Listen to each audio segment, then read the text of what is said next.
자, 오늘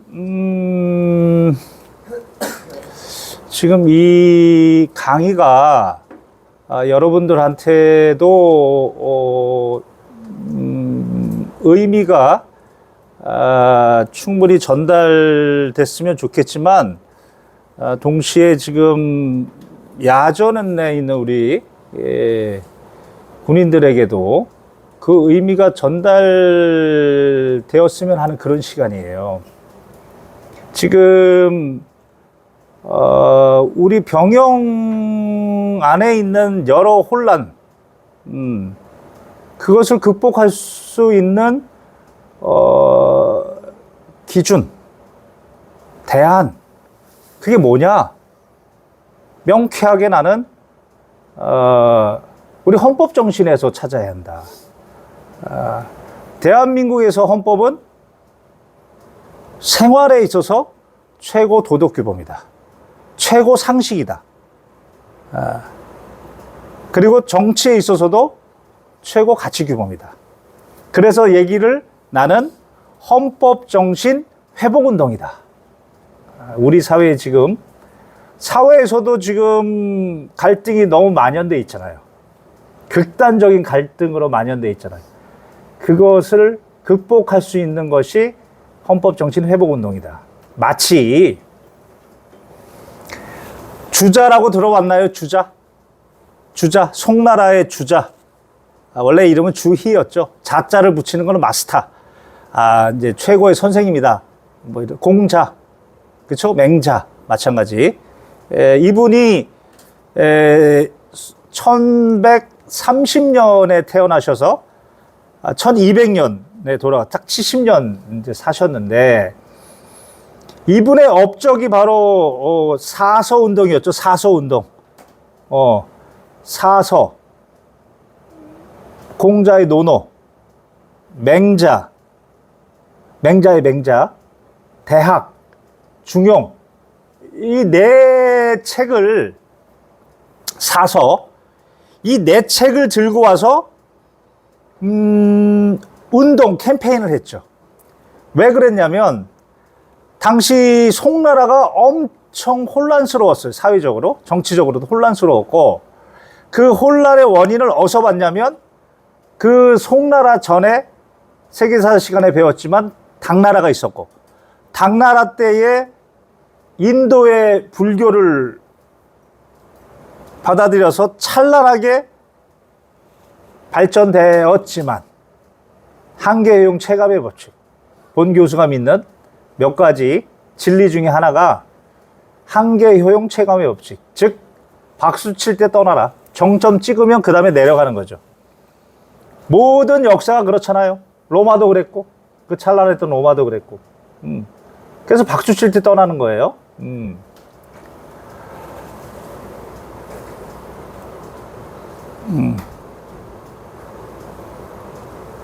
왜 갑자기 갑자기 문 열고 들어오니까 내가 지금 말하다가 까먹었잖아. 어디까지 얘기했죠? 그대도 까먹었어? 그 주의를 얘기하다 말았는데요. 당시에 그 불교가 극성에서 이제, 왜냐면 또 이제 불교 믿는 분들도 있으니까, 이건 역사적 사실이니까 타락의 길로 접어들었고, 그것을 보다 못해 지식인, 송나라의 지식인이었던 주의라는 사람이 책 4권을 들고 와서 지금 말한 것처럼 사서 집주, 자기가 해석을 했죠. 이 정신으로 송나라를 바로 세워야 된다. 그게 근세 유학이 된 거지. 그거를 우리 고려가 받아들였고, 조선시대는 완전히 그냥 그 이데올로기로, 우리가 한 세기로, 우리 조선이 그냥, 그 주의라는 사람은 어떻게 보면 행복한 학자예요. 자기의 그 캠페인 운동 하나 벌여서 중국뿐만 아니고 이웃 동아시아에 영향을 끼쳤잖아요. 지금 본 교수가 지금 거기서 힌트를 얻은 건데, 헌법 정신 회복 운동. 우리 사회뿐만 아니고 우리 병영 문화에서도 이 헌법 정신을 한번 새겨볼 필요가 있다. 많은 갈등의 어떤 해결 기준으로 한번 생각해 볼 필요가 있다. 지금 이러는 건데요. 자, 오늘 이제 핵심이에요. 직업공무원 제도. 직업공무원 제도. 제가 오늘 주제 첫 번째 구체적인 군인 정신으로 나는 헌법 7조의 직업공무원이다. 라는 정신을 가져야 돼요. 근데 앞에 더 붙어야 돼요. 특수한 직업공무원이다. 이렇게. 그대들은. 특수한 직업공무원이다. 특수한. 군인, 경찰, 소방관. 특수한 직업공무원이다. 이런 정신을 가져야 돼요. 자, 이걸 얘기하려고 하는데요. 먼저 이 직업공무원 제도에 대해서 규정을 살펴보면 7조에 규정이 되어 있어요. 7조에. 7조 1항에 두 가지 중요한 문구가 있어요. 국민정체 봉사자라는 문구, 그리고 국민에 대하여 책임이라는 문구, 그리고 또 하나는 여기는 없지만 7조 2항의 정치적 중립. 이 세 가지 정신을 오늘 익혀야 돼요. 자, 첫 번째, 국민 전체의 봉사자. 이 부분이요. 국민 전체의 봉사자. 자, 바로 갈게요. 국민 전체의 봉사자. 지금 여러분들이 이번 학기가 끝나고 부상한 학교에 가고 하사로 임관이 되든, 아니면 어떤 분은 뭐 삼사관 학교 가서 장교로서 소위로 임관이 되든, 군인이 된다는 거는 국민 전체의 국방이라는 서비스에 대한 봉사자가 되겠다는 거예요. 봉사자가 되겠다는 거예요. 이게 헌법 정신이에요. 봉사자. 자, 그러면 봉사라는 게 무슨 말이에요? 개념 전제가 희생이라는 단어가 들어가요. 봉사자가 된다는 거는 희생이라는 게 들어간다고요. 자, 요거를 놓고 오늘 지금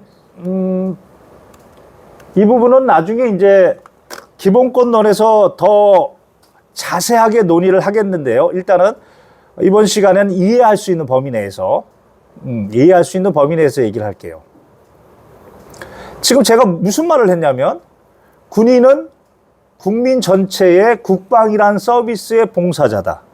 자, 봉사자가 된다는 것은 국민한테 희생한다는 거다. 자, 이거와 관련돼서 반드시 갖춰야 될 게 군인권 의식이에요. 군인권 정신. 자, 이 부분은 어찌 보면 대한민국에서 본 교수가 주장하는 내용일 수 있어요. 그렇지만 근거를 헌법에서 찾았어요. 무슨 얘기냐면, 자, 인권이라고 그러면, 자, 인권과 군인권을 구별하는 정신이 필요하다, 이런 얘기인데, 봉사자, 희생으로부터 나와야 되는 정신이 뭐냐면 인권과 군인권을 구별하는 정신이 필요하다. 자, 이런 얘기인데, 구체적으로 좀 설명하면, 인권이라고 그러면, 대한민국에서 인권이라고 그러면, 헌법에서 인권이라고 그러면 주어가 국민의 인권이에요. 국민의 인권이에요. 자, 국민의 인권에 관해서 헌법 10조에는 어떻게 규정되어 있냐면, 모든 사람은 태어나면서부터 인간의 존엄과 가치를 존중받는다. 그리고 행복을 추구할 권리가 있다. 이렇게 규정되어 있어요. 그리고 37조 1항에 보면 10조에 그렇게 규정이 되어 있고, 11조 평등권부터 12조 신체의 자유 등등 해서 개별적인 기본권을 쭉 나열했어요. 보건권까지 36조. 그리고 나서 37조 1항에 뭐라고 돼 있냐면, 여기 헌법에 열거하지 아니하였다고 해서 경시되지 않는다. 다시 말해서 무슨 얘기냐면, 헌법에 지금 몇 가지 예를 든 거지, 여기에 없다고 해서 인권으로 보호받지 못하는 내용이 아니다. 이거는 세상이 변화하면서 지금 AI 나왔죠? 예전에는 본 교수가 그대들 나이 때에는 대학생 때에는 스마트폰 뭐 AI 뭐 이런 거 상상도 못했죠. 스마트폰으로 AI 해서 한다고 상상도 못했죠. 세상이 계속 변화하는 거예요. 세상이 변화하면 어떤 예측할 수 없는 인권이라는 내용이 나와요. 요즘 많이 거론되고 있는 게 뭐예요? SNS에서 지워질 권리. 그렇잖아요. 지워질 권리. 그게 이제 권리로서 인정받는 거예요. 또 있죠. 요즘 조금 갈등의 소진이 있어요. 뭐 퀴어 축제, 동성애, 성적인 자기결정권. 자, 이 부분에 대해서는 이전과 이후가 많이 달라졌죠. 우리 군에서도 적어도 법률상의 권리로 인정해요. 자기의 성적인 취향, 기호. 다만 그것을 외부로 드러내는 행위. 그건 또 변론이죠. 그렇죠? 변론인 거예요. 무슨 얘기냐면 국민의 인권은 제한이 없어요. 제한이. 저 그림에서 제한이 없잖아요. 핵이 있고요. 본질 내용이 있고요. 그 다음에 보호받는 영역이 있는데요. 그 보호받는 영역이 계속 확대돼요. 그게 바로 국민의 인권이에요. 국민의 인권은. 그래서 아까 전에 얘기한 것처럼 37조 1항에서 헌법에 지금 기술된 것이 아니라고 해서 경시되지 않는다. 그런 말이에요. 그런데요. 그 국민이 군복을 입었어요. 군복을 입었어요, 이제. 그러면 어떻게 돼요? 헌법 5조 2항에 따라 국가안전보장, 국가방위에 신성한 의무를 진다. 무슨 말인지 알겠어요? 헌법이 국민 중에서 군인, 경찰도 마찬가지인데 특히 군인의 경우에 딱 이 그림에서 네모 제한을 주었어요. 저 국방을 넘어갈 수가 없어요. 기본적으로 군인은 국방을 넘어선 인권을 주장할 수가 없다고요. 그리고 또 뭐라고 그랬어요? 병사를 예를 들었죠. 병사가 군인이 되기 전에는 새벽 1시에 편의점 가서 라면 먹고 새벽 2시에 내가 오락을 하든. 근데 군인이 되는 순간 어떻게 돼요? 그런 자유가 제한받죠. 헌법 37조 2항에 따라 국가안전보장, 국방을 위해서 법률로서 제한, 병역법에 그 이하의 법률로서 제한을 받았어요. 따라서 무슨 얘기냐면 국민일 때 누렸던 인권의 내용이 군인이 되면 그 인권의 내용이 축소돼요. 내용이 축소된다고요. 양적인 변화가 일어난다고요. 양적으로 똑같을 수가 없죠. 그리고 또 하나요. 군인은 국민의 봉사자예요. 희생을 해야 돼요. 국민이 인권을 최대한 누릴 수 있도록 희생하는 사람이에요. 희생하는 사람이 국민과 똑같은 인권의 내용을 주장한다? 전제가 무너지는 거죠. 본 교수는 그걸 얘기하는 거예요. 다만 여기서 중요한 거. 그러면 내가 국민일 때 누렸던 인권이 군인이 돼서 헌법 5조 2항에 따라 신성한 국방의 의무, 또 39조 국방, 30조 2항 국가안전보장을 위해서 그게 쪼그라들었어요. 그러면 그 쪼그라든 만큼 뭘로 채울 거냐? 이 부분인 거예요. 이 부분. 본 교수가 주장하는 건 바로 이거예요. 이거를 이제까지 그냥 까라면 까 라고 해왔다. 그거를 헌법 정신에 따라 보면 이 특별한 희생에는 특별한 보상이 가야 되는 거예요. 그게 헌법 정신이에요. 따라서 국민일 때 누렸던 인권이 군인이 되면서 쪼그라든 그 부분은 명예와 복지로 채워야 된다는 거예요. 명예와 복지로 주거시설도 국민이 누리는 평균적인 주거시설 이상 보장해줘야 되는 거고, 식사도 마찬가지. 그리고 국민이 야근 또는 주말 그 받는 수당 동등하게 해줘야죠. 특별한 희생에 대해서는 특별한 보상을 해줘야 된다. 그렇게 접근해야 된다는 거예요. 그게 헌법 정신이라는 거예요. 본 교수가 주장하는 거는. 그걸 전제로 자동차로 치면 특별한 희생에 대한 명예와 복지, 이 부분은 자동차로 치면 바퀴다. 바퀴. 바퀴가 없으면서 군인의 인권을 논의한다는 것은 마치 자동차로 치면 바퀴가 없는데 본체만 뜯어가지고 벤츠로 바꾼 거하고 똑같다. 굴러갈 턱이 없다. 자, 이 부분과 관련해서 조금 더 이야기할게요. 물론 나중에 기본권론에서 얘기할 건데, 그러면 왜 대한민국은 군인들에게 이렇게 박하게 했을까? 박하게 했을까?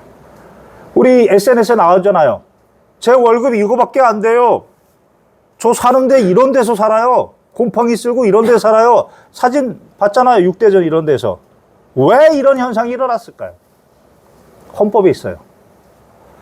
헌법 29조 2항에 무슨 규정이 있냐면, 군인, 경찰은 전투, 훈련 중에 다쳤어요. 그러면 법률이 정하는 보상 외에는 배상을 청구할 수 없대요. 사회에서도 회사의 임무를 수행하다 다쳤어요. 그러면 산업재해라고 해서 그 손해만큼 100% 배상해 줘야 되는 거예요. 그게 헌법 정신이에요. 그런데 군인의 경우에는 임무 수행하다 다쳤어요. 그런데 법률이 보상하는 60%도 안 될걸요? 그거 받으면 40%를 포기하래요. 이게 어디서 왔을까요, 이 법률이?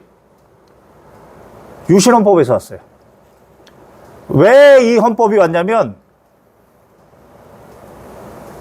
우리 대한민국을 지금의 대한민국으로 만드신 역군들이 있으시죠? 우리 아버지는 사우디 근로자셨고, 우리 장모님은 화독 간호사셨고, 또 그 광부도 있으시고, 또 한 분이, 저기가 베트남에서 30만 피 흘리신 분들. 그걸로 지금 대한민국이 지금 이렇게 여기까지 왔어요. 당시에 베트남에서 너무 많은 군인들이 죽거나 다쳤어요. 그러면 어떻게 해야 돼요? 그 손해만큼 다 100% 배상해 줘야 되죠. 그런데 당시 국가에서는, 그때 박정희 대통령이었어요. 당시 국가에서는 그 돈으로 경제를 건설하고 싶었어요. 경부고속도로 다니셨죠? 그거 깔고 경제를 살리려고 했다고요. 그때는 그럴 만한 필요성이 있었다고 봐요. 그때 만들었어요. 상세한 건 나중에 설명할게요. 그때 군인들이 죽거나 다치면 국가의 경제 발전을 위해서, 대한민국 발전을 위해서 조금 더 희생해라. 그게 29조 2항이에요. 그런데 지금까지 있어요. 지금 대한민국이 OECD 무슨 세계 10위 경제권이라며요. 당장 이거 없애야 되는 조항이에요. 그리고 군인의 인권을 논해야 돼요. 그게 교수의 주장이에요. 이것을 전제로 했을 때 바로 권 교수는 국민의 인권과 군인의 인권은 내용에 있어서 차이가 있다. 이런 얘기를 해줄 수 있는 거예요. 국민의 인권보다 군인의 인권의 내용은 더 적다. 다만 그 적은 부분은 명예와 복지로 충분히 커버해 줘야 된다. 이게 바로 군인권 정신이에요. 제가 말하는. 그 부분은 나중에 기본권론에서 또 얘기해 보도록 하고, 자, 두 번째는 책임이에요. 책임. 자, 이 부분 너무나 혼란스러워요. 야전에. 정말 혼란스러워요. 극도로 혼란스러워요. 책임. 자, 책임이라고 그러면 이렇게 생각해야 돼요. 기본적인 생각을 좀 전달해 주면, 책임은 임무의 소홀이에요. 임무의 소홀이라고요. 임무의 소홀이라고요. 모든 군인은 임무가 있어요. 지휘관 임무. 크게 지휘관은 역할에 따라서 세 분류할 수 있어요. 지휘관이 있고요. 지휘관 옆에 참모가 있죠. 인사참모, 뭐 정보참모, 작전참모, 참모가 있고요. 그 다음이 실무자가 있어요. 부사관분들은 대부분 실무자를 하거나 원사가 되면 대대주임원사, 뭐 여단주임원사, 참모가 되는 거죠. 자, 이와 같이 모든 군인은 임무가 있다고요. 임무가. 지휘관은 지휘관 임무, 참모는 참모 임무, 실무자는 실무자 임무가 있겠죠. 뭐 어렵지 않은 내용이잖아요. 그러면 그 임무를 소홀하면 그게 책임이에요. 그게 책임이라고요. 자, 지휘관이 지휘관 임무를 소홀하면 지휘 책임.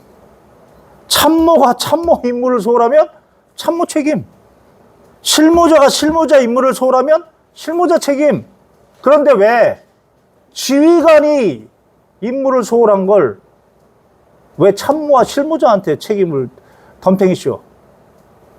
그게 바로 제가 연구한 대표적인 지휘책임법의 이해예요.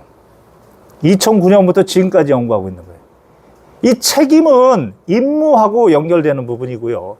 특히나 야전에 가면 어떤 현상들이 있냐면 책임은 명확해야 돼요.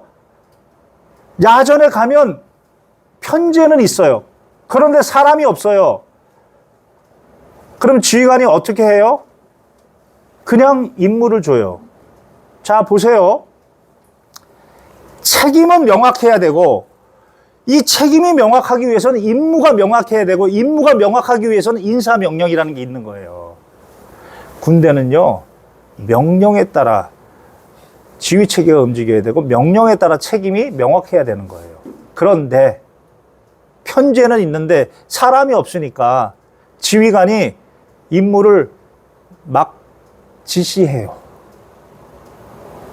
그러다 사건 사고 나면요, 누가 책임지는 거예요? 책임이 불명확해지죠? 또 하나, 상급 부대는 편제가 있으면 바로바로 보내줘야죠. 부대가 임무를 수행한다는 건요, 부대의 임무는 이런 예를 들어요. 저는 나비의 몸통이 부대의 임무다. 그러면 이 임무를 수행하려면 두 날개가 있어야죠. 오른쪽 날개, 왼쪽 날개. 그게 뭐냐? 하나가 조직이고 하나가 예산이에요. 돈과 조직이 있어야 되는 거예요. 그러니까 예산 부분은 크게 문제는 안 돼요. 문제가 되는 게 만약 이 조직이에요. 조직. 편제는 있는데 야전에 가보면 사람이 없어요. 그러니까 뭐 이 사람 저 사람한테 막 시켜요. 상급 부대는 그런 편제면 잘라야죠. 통합시켜야죠. 부대를 줄여야죠. 무슨 말인지 이해가세요? 이 책임 부분은 나중에 법치국가의 원리와 관련돼서 조금 더 설명을 드릴게요. 자, 그리고 세 번째가 바로 정치적 중립성. 정말 중요한 부분이에요. 정말 중요해요. 공무원은요, 국민 전체 봉사자, 전체. 우리 국민 중에는 여당을 지지하는 분도 있고 야당을 지지하는 분도 있죠. 저처럼 뭐 어느 당도 지지하지 않는 사람도 있을 수 있는 거고. 그런데 공무원은 뭐예요? 여당을 지지하는 국민만 봉사하는 게 아니고, 야당을 지지하는 국민만 봉사하는 게 아니고 국민 전체를 봉사하는 거예요. 따라서 정당에 대해서는 공평성을 가져야 돼요. 정당에 대해서 공평성을 가져야 된다고요. 자기의 마음속에 지지하는 정당이 있다 하더라도 그걸 표현하면 안 돼요. 일과 시간에 표현하면 안 돼요. 적어도 일과 시간에 표현하면 안 돼요. 우리 군용법에 94조 1항에 보면 정치 관여죄라고 처벌 조항이 있어요. 특정 정당, 특정 정치인을 비판해서도 안 되고 찬양해서도 안 돼요. 그걸 말로 표현해서도 안 되고 내 부하, 내 하급자에게 강요해서도 안 돼요. 그게 왜 도출되느냐? 국민 전체의 봉사자이기 때문에 그래요. 정치적으로는 중립을 지켜야 돼요. 그거를 지키지 않고 야전에서 TV를 보면서 TV 나오는 누구의 연설을 보면서 욕을 한다든지 옆에 부하가 있는데 욕을 한다든지 징계 대상이에요. 그렇게 해서 징계 받는 거예요. 선거하고 나서 자기는 뭘 찍었다고 손가락으로 뭐 어떻게 하면서 자기 부하들한테 사진 보내서 카톡으로 보내고 징계 대상이라고요. 무슨 말인지 가세요? 징계 대상이에요. 내가 조금 있다가 마지막으로 이제 군 생활 팁 중에 하나를 내가 알려줄 건데, 이게 바로 정치적 중립이다. 근데 야전에 가보면 그 정치적 중립이 훼손돼 있다. 그래서 야전의 문화가, 병영 문화가 혼란스러운 거다. 혼탁해진 거다. 그러니까 헌법 정신을 바로 세워야 된다. 이거예요. 자, 일단 오늘 제가 얘기하고 싶었던 거는 우리 병영 문화가 지금 왜 이렇게 혼탁해졌느냐. 그 중에 하나를 군인 정신 하나를 지금 어디서 끄집어냈냐면 직업 공무원이다. 나는 헌법 7조의 직업 공무원이다라는 정신이 지금 혼탁해졌다. 그 정신의 첫 번째는 나는 봉사자다. 나는 희생하는 사람이다. 그러나 그 희생은 반드시 특별한 보상을 받아야 된다. 그것을 국방부 장관이 해야 하는 일이다. 그건 정책적 과제고. 두 번째는 책임을 져야 된다. 책임을 지는 존재이다. 어떤 일에 대해서 따라서 어떤 임무가 나한테 주어지면 반드시 뭘 확인해야 된다? 인사명령을 확인해야 된다. 내가 이 임무를 하는 근거가 뭐지라고 인사명령을 반드시 확인해야 돼. 인사명령. 내 인사명령지 좀 한번 확인 좀 할 수 있을까요? 인사하는 담당하는 선배한테. 무슨 말인지 알겠어요? 그리고 내 인사명령에 따른 보직이 주어지면 그 보직에 따른 권한이 해당 부대 예규에 규정되어 있다. 그것을 찾아보는 노력을 해야 된다. 공자가 뭐라고 그랬어요? 내 비록 미천하게 태어났지만 배우기를 끊임없이 누구보다도 나는 배우기를 잘했다. 배우기를 잘했다. 무슨 말인지 알겠어요? 학벌이 중요한 게 아니에요. 배우기를 끊임없이 해야 돼. 나는 지금 배워야 되는 길을 가르쳐 주는 거예요. 그대들이 하사로 어디 가면 인사명령 찾고 그 다음에 그 관련된 예규가 뭡니까? 규정이 뭡니까? 선배들한테 묻고 처음에는 모르니까 물을 수밖에 없죠. 공부하고 배우고. 그게 참군인 정신이다. 그리고 세 번째는 정치적 중립이다. 적어도 일과 시간에는 어떤 특정 정당이나 특정 정치인에 대한 찬양도 비방도 하면 안 된다. 그게 헌법 정신이다. 일과 이후에 사석에서 지인들과 얘기하더라도 그냥 내 생각은 이렇다 정도이지 그것도 강요해서는 안 된다. 이게 무너져 있다 지금. 자, 여기까지 일단 얘기를 하고 생각나는 김에 하나 군생활 팁을 주면 지금의 이 혼탁한 군인 헌법 정신이 무너진 이 혼탁한 병영 생활에서는 반드시 자신의 핸드폰은 용량을 큰 걸로 해서 모든 대화는 녹음되는 기능으로 그렇게 쓰라. 상급자 누구하고도 통화하더라도 다 녹음이 될 수 있도록 반드시 나중에 문제가 생기면 그 녹음, 녹취가 나를 보호해준다. 먼저 그 얘기를 하고, 두 번째, 카톡을 지혜롭게 사용해라. 지금 현재 군사법에서 군 법무관들이 가장 중시하는 증거는 카톡이에요. 자, 예를 두 가지를 들어볼게요. 자, 내가 임무 수행하는데 상급자가 뭐 자기 수준, 자기의 경험, 자기의 또 뭐 지식, 군사에 관한 지식, 거기에 비춰서 모자랄 수 있죠. 그리고 질책할 수도 있어요. 그러나 언어폭력하면 안 되죠. 언어폭력하면 안 되죠. 자, 언어폭력을 들었어요. 내가 언어폭력을 들었어요. 언어폭력은 습관이에요. 다음에 또 그럴 수도 있어요, 그 선배가. 자, 그럼 어떻게 할 건가? 그 선배한테 바로 하지 말고 그날 저녁쯤에 몇 월 며칠 일시가 필요해요. 일시가 있어야 돼. 어디에서 장소가 있어야 돼요. 그 다음에 어떤 상황이 있어야 돼요. 어떤 말씀을 하시다가 주변에 누가 있었다는 것도 적어야 돼요. 누구 상황에서 저한테 이런 욕을 하셨습니다. 충분히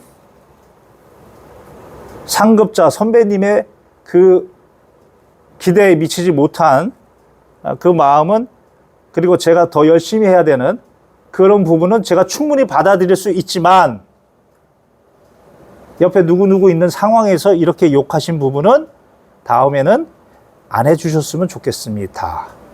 카톡에 남기는 거야. 알겠어요? 그렇게 해서 상급자도 견제하는 거예요. 그게 나중에 군 법무관들이 요구하는 증거예요. 무슨 말인지 알겠어요? 자, 극단적으로 하나 더 얘기해 볼까요? 이것만 얘기하고 끝낼게요. 자, 이런 사람이 있어요. 군 법무관이 카톡을 좋아하니까 한 달 전부터 우리 병사들을 뭐 한다고 그러죠? 드래곤볼 적는다고 하죠? 몇 월 며칠자 어디에서 누가 있는데 나한테 걔 XX라고 욕했다. 이게 적어요. 이렇게 계속 적어놔요. 다 적고 이제 대신 누가 날려요? 전역하는 사람한테 주잖아요. 그럼 얘가 이제 전역하기 전에 드래곤볼이라고 그래, 그거를. 자, 간부들은 어떻게 해요? 내가 이런 사례 봤어. 내가 이걸 뭐 장교도 마찬가지, 부사관도 마찬가지. 주로 진급하려는 사람 중에 내가 이 사람한테 평정을 못 받겠어. 그러면 이 평정권자를 날리고 싶어. 왜? 나 평정하면 어차피 나 안 줄 거니까. 4명 중에 평정 못 받을 것 같으니까. 이 사람을 날리고 싶어. 그러면 한 달 전부터 작업 들어가. 어떻게? 보고서 들어가서 보고했어. 자, 여기서 그냥 평상적인 보고가 있었어요. 그런데 나와서 어떻게 해요?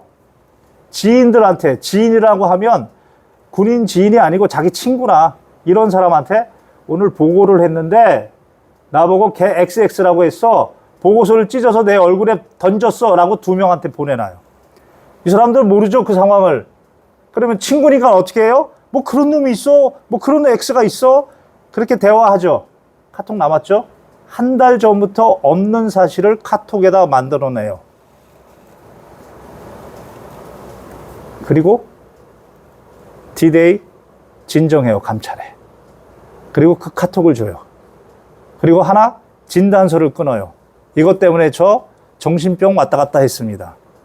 그러면 우리 군법무관이요, 100이면 100 다 속아요. 다 속아요. 그거 하나 잡아냈어요, 내가. 그만큼 내가 극단적인 예를 든 건 뭐냐면, 야전에서 군법무관들이 법률적 갈등 생기면 카톡을 중시한다. 근데 가보세요. 가보면 뭐라고 그러는지 아세요? 카톡 다 지워. 뭐 단체방 다 지워. 무슨 뭐 감찰 온다, 뭐 검열 온다, 그럼 다 지우라고 그래요. 지우지 마시고 노트북 하나 성능 좋은 거 노트북에다가 다 담아 놓으세요. 무슨 말인지 알겠어요? 그게 나를 지키는 방법이에요. 나를 지키면서 내 생각을 자유롭게 이야기할 수 있는. 그 대신 어떻게 해요? 배워야죠. 근거를 살펴서 선배한테 얘기하죠. 가장 좋은 근거가 뭐라고요? 예규, 규정, 훈령. 자, 오늘 여기까지 수업하고 혹시 질문 있어요? 자, 오늘 수업 여기까지 합시다. 수고했습니다. 예.